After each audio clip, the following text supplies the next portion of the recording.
You are on YouTube and see a nifty do-it-yourself project that involves soldering. However, they tell you to pull out a soldering iron and smelt the thick-edged wire to the capacitive component and place the component on a PCB board made out of FR4 material with copper conductive traces. There's no need for this complicated vocabulary for a DIYer crafter like yourself. In this video, we are going to show you the basics on how to solder wires and components, and also how to desolder any mistakes a DIYer like yourself might make. Whether it's repairing a torn wire or connecting the final electrical connection for your do-it-yourself project, you will be able to confidently get the job done after this video. A few things to keep in mind while soldering are: the fumes are not deadly but can cause headaches, so work in a well-ventilated area. Although the solder contains lead, it is not heated hot enough to be vaporized. However, it's important not to ingest solder, and after handling it, be sure to wash your hands. The soldering iron is extremely hot and can cause serious burns. Always grab the iron from the handle and never the tip. And as always, it's a good idea to wear safety glasses while soldering. There are a few materials you'll need to get started soldering. First, a soldering iron. You can find a basic soldering iron from any popular retailer such as Walmart or Amazon. We recommend a soldering iron with a holder and variable heat. This allows you more flexibility with what you solder.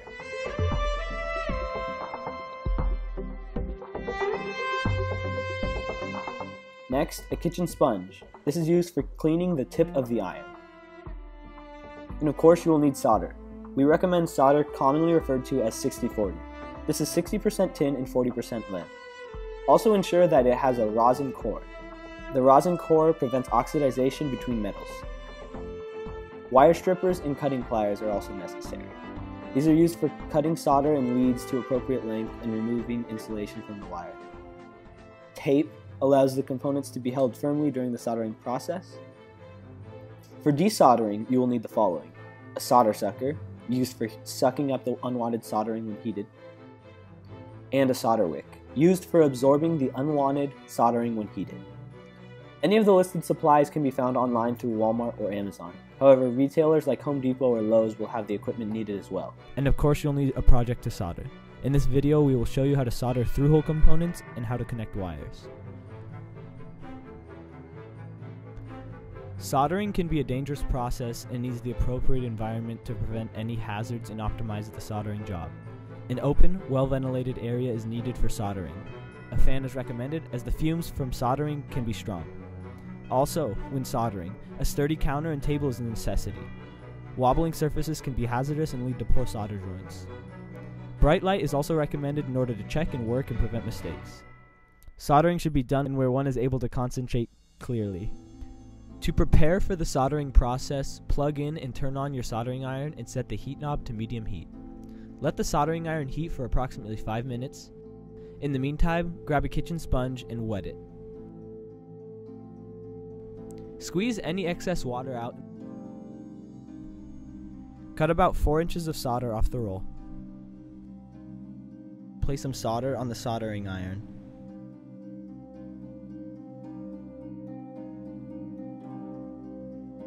Find a wet sponge and gently drag the tip of the iron across the sponge, rotating it after each stroke.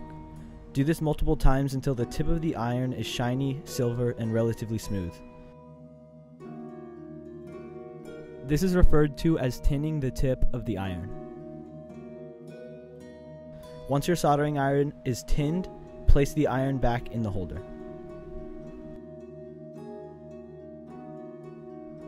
The most common type of soldering you will likely do is through-hole soldering. Through-hole soldering is done on a circuit board. On this circuit board, there are dozens of holes where the appropriate components are supposed to go. Place the circuit board on a sturdy surface. Grab your component and gently place it in the appropriate holes. The leads or the long parts should be on the bottom of the board, as soldering is only done on the bottom of the board and will never be on top. Make sure your components are as close to the board as possible. In some cases, it may be helpful to use tape to hold the components in place. With solder in one hand and the soldering iron in the other, heat the hole where you placed the component from the bottom for about 1 to 2 seconds. While keeping the soldering iron there, feed the solder around the hole but not directly on the iron itself. The solder should melt like butter and should take no pressure for it to melt. Soldering each hole takes a matter of seconds, so be careful not to apply too much solder or burn your board by leaving the iron on the hole for too long. Keep applying solder until a convex mountain forms around the lead, shaped like a Hershey's Kiss. This is an example of a good solder joint. You shouldn't apply so much solder that it creates a bubble or a bridge to another component. However, you should apply enough solder to completely cover the joint. Don't apply solder directly to the iron tip. After completing a joint, you can clip excess material off the leads with wire cutters. When going back to solder another component, retinning is necessary, especially if the tip loses its luster, gets dirty, or has roughness, as well as cutting more solder from your spool.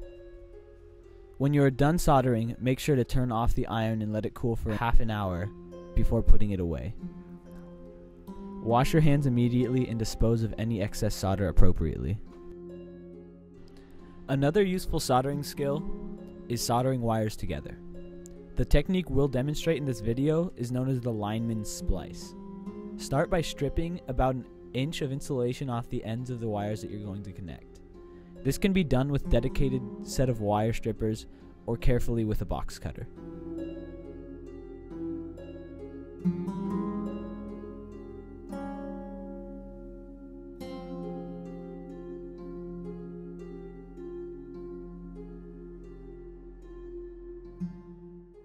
Then cross the wires at about the halfway point to the exposed wire.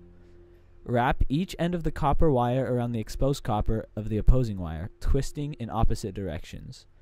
Continue wrapping until there is no more loose copper wire.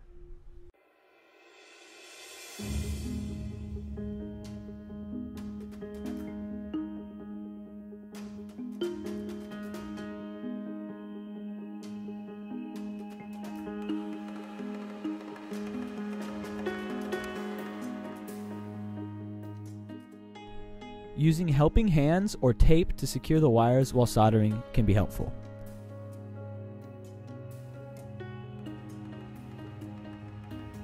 Next, apply solder. The iron should only be used to heat the joint. Solder shouldn't be applied directly to the iron. The heat sucks the solder into the joint.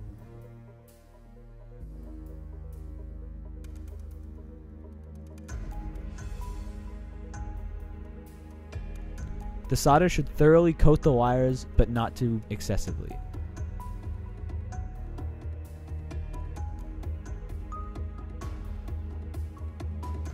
If you ever need to remove a component or separate wires that you have connected, there are two primary desoldering methods that you'll use. The first method is to use a solder wick. Place the tip of a solder wick on the joint to be desoldered. Heat the solder wick in the joint using the soldering iron. The wick's chemical and physical properties allow it to suck up the solder.